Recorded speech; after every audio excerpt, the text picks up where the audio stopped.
Samantala mga kabrigada, digital payout ng cash gift para ho sa mga senior, pinaghandaan na ng NCSC. Brigada Pinalalakas ng National Commission of Senior Citizens o NCSC ang digital literacy training para matulungan ang mga senior citizens na makasabay sa pagpapatupad ng digital payout ng cash gift sa ilalim ng Expanded Centenarians Act. Ayon kay NCSC Chairperson Attorney Maria Merceditas Gutierrez, nagsasagawa ng pagsasanay ang kanilang 16 na regional offices at mga Office for Senior Citizens Affairs o OSCA upang maturuan ng mga nakatatanda sa paggamit ng digital transactions at pagbubukas ng mga account na gagamitin sa pagtanggap ng benepisyo. Sa ilalim ng batas, makakatanggap ng 10,000 pisong cash gift ang mga senior citizens na umaabot sa edad na 80, 85, 90 at 95 habang 100,000 naman ang ipinagkakaloob sa mga centenarian. Maaaring ipadala ang benepisyo sa Land Bank account, GCash o iba pang payment channels na aprobado ng NCSC. Upang makapag-apply, kailangan magtungo ang senior citizen sa OSCA o Local Social Welfare Office sa kanilang lugar at magsumite ng PSA-issued birth certificate, litrato at iba pang kinakailangan dokumento. Maaari ring magtalaga ng otorisadong kinatawan ng mga hindi kayang personal na mag-asikaso ng aplikasyon. Ayon sa NCSC, maaaring matanggap ang cash gift sa loob ng humigit kumulang 3 linggo matapos makompleto at maaprobahan ang kanilang mga requirement.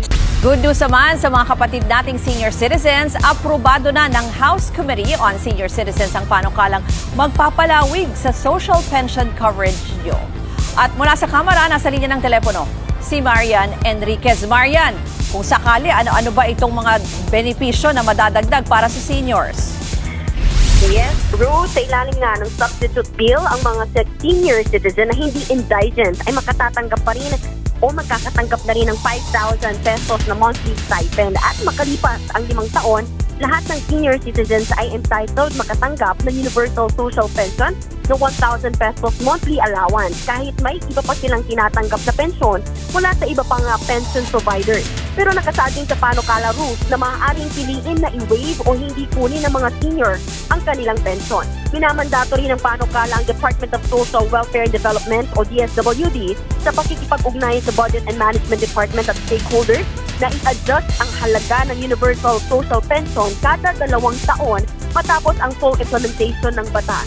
Ililipat din ang pagpapatupad, distribution at management ng social pension mula DSWD sa National Commission on Senior Citizens sa loob ng hindi lalagpas ng 3 taon.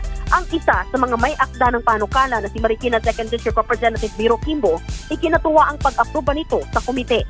Sa isang pahayag, sinabi ni Kimbo na isa sa mga gusto niya ma-address sa panukala, kaya ito inamyendahan ay ang disqualification ng mga SSS at GSIS pensioners. Hindi na raw makatotohanan yung halagang natatanggap sa SSS at GSIS pension kumpara sa daily at medical expenses ng mga senior. Hindi raw patas at discriminatory daw maituturing ang hindi pagsama sa kanila sa social pension.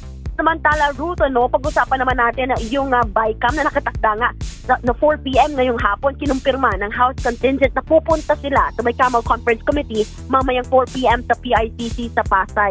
Ayon kay House Committee on Appropriations Chair Mika Sonsing, all systems go daw at siguradong nandun sila sa BICAM mamaya.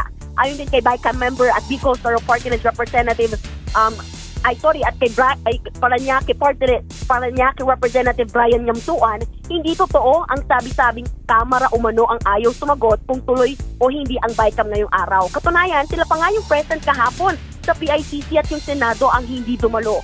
Ilang ulit na rin giniit ni Mika Sonsing na gusto nilang matuloy na ang BICAM hearing para umusad ang budget deliberation lalo't magigipit na sa oras. Marami pa kasing ahensya ang kailangang isalang at nakatakda nga sa December 22 i-ratify ang General Appropriations Bill sa parehong kapulungan ng Senado at Kamara. May instruction din daw kay Speaker Bodidi na tapusin nga yung budget as early as possible at walang delay para matuloy na nga yung budget at hindi maapektuhan ang ekonomiya. Hinihintay na lang daw nila yung Senate contingent na ituloy yung pagdinig at pag-usapan yung mga hindi mapagkasunduan sa DPWH budget.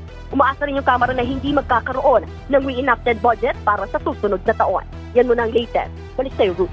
Marian, gusto ko lang balikan yung sa senior citizens kasi I'm sure marami nang na-excite na ating mga kapatid dyan. Meron ba yung counterpart bill na sa Senado?